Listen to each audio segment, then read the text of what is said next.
मैं मृदुला सिंह, कक्षा 10वीं, नवनीत स्वाध्याय प्रश्न पत्र एवं कृति पत्रिकाएं 2022, विज्ञान भाग 1 का प्रश्न पत्र तीसरा। ये आपके प्रश्न सामने हैं। प्रश्न पहला, और दिए गए पर्यायों में से उचित पर्याय चुनो और उत्तर के स्वरूप में केवल पर्याय क्रमांक लिखो। धातु सदृश तत्वों में खाली जगह भरोगे के गुणधर्म पाए जाते हैं। इसमें जो है सी वाला ऑप्शन होगा, धातु तथा अधातु दोनों। दूसरा है, आधुनिक आवर्त सारणी में निष्क्रिय तत्वों को खाली जगह भरोगे वे समूह में स्थान दिया गया है, तो 18वें डी वाला होगा ऑप्शन। 25 सेंटीमीटर नाभ्यांतर वाले उत्तल लेंस की शक्ति खाली जगह भरना होगी, तो पहला वाला ऑप्शन होगा +4.0 डायोप्टर। चौथा है, केपलर के तीसरे नियमानुसार T² समानुपाती R के घाते n दिया गया है, तो तीसरा नियम कहता है T² समानुपाती R के घाते घन है, तो जहाँ n बराबर घन मतलब 3, तो 3 कहाँ है? ए वाला ऑप्शन है, ए 3। पांचवा, निरपेक्ष अपवर्तनांक खाली जगह भरना है, 4 ऑप्शन है, तो डी वाला होगा कि कोई इकाई मात्रक नहीं होती। प्रश्न पहले का ब वाला भाग, निम्नलिखित प्रश्न हल करो। लिखो कि निम्नलिखित कथन सत्य है या असत्य। यदि किन्हीं दो द्रव्य कणों के बीच की दूरी दुगुनी कर दें तो उनके मध्य गुरुत्वाकर्षण बल का परिणाम पहले का आधा हो जाएगा, तो ये गलत है वाक्य। समूह में असंगत शब्द छांटकर लिखो। निकट दृष्टि दोष, दूर दृष्टि दोष, जरा दृष्टि, वर्णक्रमदर्शी, तो इसमें होगा वर्णक्रमदर्शी। अब इसके बाद सहसंबंध में आ जाओगे। पहली जोड़ी के सहसंबंध के आधार पर दूसरी जोड़ी पूर्ण करो। आपाती किरण, विरल माध्यम। अब आपको कोई किरण बताना होगा, सघन माध्यम होगा, तो अपवर्तित किरण होगा। अब इसके बाद पेज पलटेंगे, जोड़े मिलाव है। आवर्धन, जोड़ा मिलाना है, तो आवर्धन होगा H2/H1। पांचवा है, चौखट में उचित उत्तर भरो। डायग्राम दिया गया है, कहा गया है F बराबर X पहले आकृति में। दूसरे आकृति में दूरी जो है 2D है, तो F बराबर क्या होगा? तो F बराबर होगा आपका x/4। वैज्ञानिक कारण आप स्वयं करोगे। इसमें ऑब्जेक्टिव वाले जो उचित लग रहे हैं वो बता रहे हैं हम। प्रश्न दूसरे का हम आ जाओ, सवाल पे आ जाओ।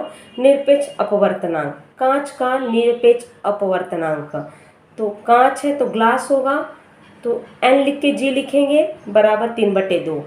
फिर जो है पानी का दिया गया मतलब वाटर, NW बराबर 4/3। क्या ज्ञात करना है? इसमें ज्ञात करना है कांच का पानी का अपमाप, कांच का पानी, तो GNW, तो बोर्ड पर हम लिखे हैं GNW कैसे ज्ञात करना है। देखोगे, ग्लास मतलब कांच का अपवर्तनांक 3/2, पानी का अपवर्तनांक 4/3। कांच का पानी क्या शब्द दिया गया है? कांच का पानी के सापेक्ष, कांच का पानी के सापेक्ष अपवर्तनांक बराबर क्या होगा? तो GNW बराबर Mg/NW। ये दोनों भिन्न वाले हैं। Mg वाला जो अनुपात है 3/2 होगा, बटे वाला NW ये पलटेगा क्योंकि भिन्न है, पलट गया तो 3/4, 3×3 9/2 8, 9/8 होगा। अब इसके बाद है रासायनिक समीकरण आपको संतुलित करना था। देखो, निम्नलिखित रासायनिक अभिक्रिया को संतुलित रासायनिक समीकरण सहित स्पष्ट करो। कैल्शियम और पानी की परस्पर अभिक्रिया, तो पहले जो है आपको वाक्य लिखना होगा। कैल्शियम पानी के साथ अत्यंत मंद गति से रासायनिक अभिक्रिया करता है। इस अभिक्रिया में अत्यंत कम ऊष्मा उत्पन्न होने के कारण मुक्त होने वाली हाइड्रोजन जो है जलती नहीं है। फिर आपको समीकरण लिखना होगा, बोर्ड पे दिया गया है Ca-2H2O। पहले जो है ऐसे याद करोगे, Ca(H2O), कैल्शियम हाइड्रोक्साइड और हाइड्रोजन। अब संतुलित करना है तो यहाँ पे 2 लगा दोगे तो आपका संतुलित हो जाएगा। 5वां वाला प्रश्न, साइक्लोहेक्सेन C6H12 की कार्बन संरचना और संपूर्ण अणु का संरचना सूत्र बनाओ। तो कार्बन संरचना मतलब खाली कार्बन आपको दर्शाना है। तो 1 2 3 4 5 6 एक कार्बन संरचना है।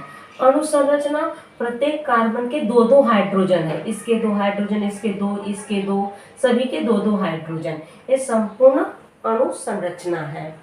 तो बोर्ड पे जितने जो आपके प्रश्न पढ़े हैं उसके उत्तर बोर्ड पे आपके दिए गए हैं, तो ध्यान से आप देख लें।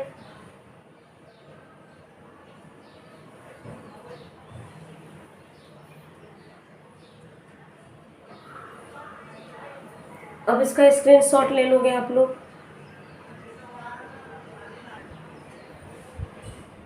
प्रश्न तीसरा, निम्नलिखित प्रश्न हल करो कोई 5। तो हम दूसरा वाला ले रहे हैं। अ धातु का परमाणु क्रमांक 11, ब का धातु का परमाणु क्रमांक 20 दिया गया है। तो कह रहा है इन दोनों में से कौन सा अधिक क्रियाशील है। तो इसमें अ वाला अधिक क्रियाशील होगा, 11 वाला।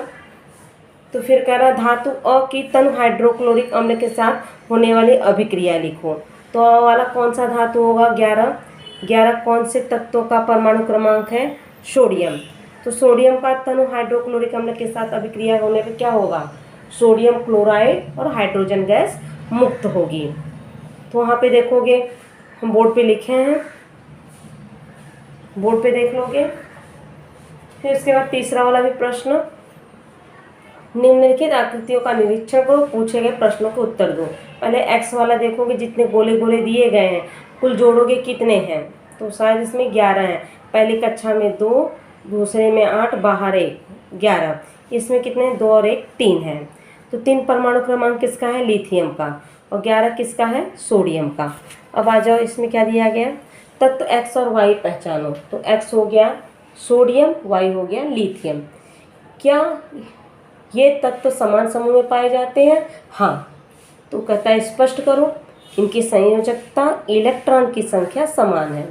फिर है कौन सा तत्व प्रकृति में अधिक विद्युत धनता वाला है। तो तत्व एक्स प्रकृति में अधिक विद्युत धनता वाला है। तो दोनों के उत्तर देखो हम बोर्ड पे लिखे हैं, ध्यान से देखोगे। सॉरी, यहाँ प्रश्न क्रमांक दूसरा और तीसरा, तो यहाँ पे देखोगे तीसरे हम इस तरह का डाले हैं, वहाँ प्रश्न क्रमांक ही वैसे दिया गया।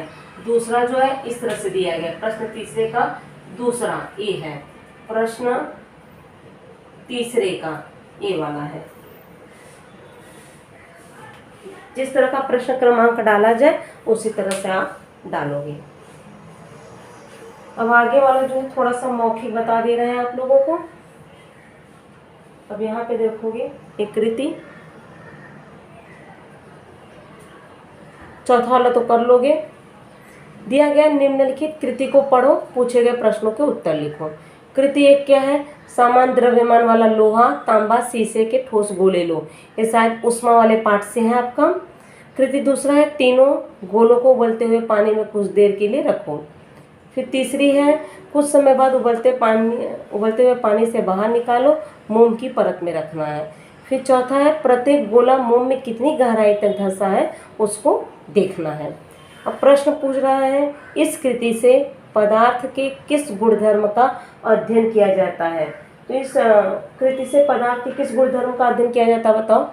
विशिष्ट ऊष्माधारिता इसका उत्तर होगा। फिर इसके बाद दूसरा वाला प्रश्न है, उस गुणधर्म को कम से कम शब्दों में लिखो। तो इसका उत्तर होगा, इकाई द्रव्यमान वाले पदार्थ का तापमान 1 अंश सेल्सियस से बढ़ाने के लिए दी जाने वाली ऊष्मा को उस पदार्थ की विशिष्ट ऊष्माधारिता कहते हैं। वाक्य हम फिर से रिपीट कर रहे हैं, इकाई द्रव्यमान वाले पदार्थ का तापमान 1 अंश सेल्सियस से बढ़ाने के लिए दी जाने वाली ऊष्मा को उस पदार्थ की विशिष्ट ऊष्माधारिता कहते हैं। तीसरा प्रश्न सी वाला पूछ रहा है, इस कृति के आधार पर ऊष्मा विनिमय के सिद्धांत को स्पष्ट करो। तो इसका लिखोगे, गर्म वस्तु द्वारा दी गई ऊष्मा बराबर का चिन्ह लगाओगे ठंडे वस्तु द्वारा ली गई ऊष्मा। मतलब गर्म वस्तु द्वारा दी गई ऊष्मा बराबर ठंडे वस्तु द्वारा ली गई ऊष्मा। बाकी प्रश्नों के उत्तर बच्चों कर लोगे। अब चौथा वाला आओगे, देखोगे इस तरह का है, निरीक्षण करना है। ये आपके मोटर से संबंधित दिए गए हैं, दिखाई दे रहा है थोड़ा सा और, हाँ देखो। दी गई आकृति का निरीक्षण को पूछे गए प्रश्नों के उत्तर दो। ये मोटर से संबंधित है। आकृति में दर्शाया गया उपकरण पहचानो। क्या, कौन सा उपकरण है, पहचानो। पहचानने में आ रहा है, जनित्र है। आकृति में दर्शाया गया उपकरण जनित्र है। इस उपकरण का कोई एक उपयोग लिखो। मतलब ज़्यादा बड़ा नहीं लिखना है, कोई एक लाइन लिखना है। तो क्या लिखोगे, विद्युत धारा उत्पन्न करने के लिए किया जाता है। इस उपकरण का उपयोग विद्युत धारा उत्पन्न करने के लिए किया जाता है।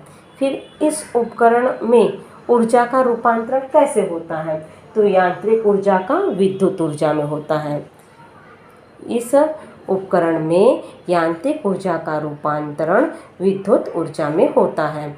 ये जो आकृति दी गई है इसको नामांकन कर देना है। अब इसके बाद नीचे वाला देखोगे, इथेनॉल का संरचना सूत्र लिखो। तो क्या संरचना सूत्र होगा, CH3CH2OH।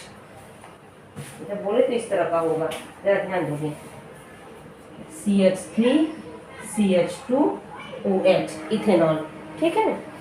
फिर इसके बाद क्या कह रहा है, देखो, इथेनॉल का हवा में ज्वलन पर होने, क्या है, इथेनॉल का हवा में ज्वलन होने पर क्या घटित होता है। हवा में जलाने पर क्या घटित होगा, इसको हवा में जला दो, धन O2।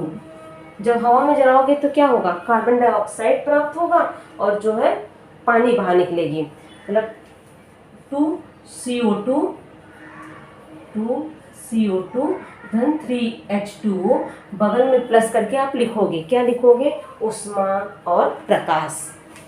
ये इसका उत्तर होगा। इसके बाद जो है आपके जो है ये प्रश्न पत्र यहीं पे समाप्त हो रहे हैं। फिर से हम बता रहे हैं, इथेनॉल का संरचना सूत्र CH3CH2OH। बी वाले का होगा CH3CH2OH प्लस 3O2, संतुलित करना है आपको। 3O2, तीर का निशान लगाओगे, 2CO2 धन 3H2O प्लस ऊष्मा और प्रकाश लिखोगे। यहीं पे आपके जो है प्रश्न पत्र समाप्त हो रहे हैं। यहाँ पे 3 लिख दोगे तो यहाँ पर समीकरण होगा, ऊष्मा तथा प्रकाश, ऊष्मा तथा प्रकाश। तो आपका प्रश्न पत्र तीसरा यहीं पे समाप्त हो रहा है।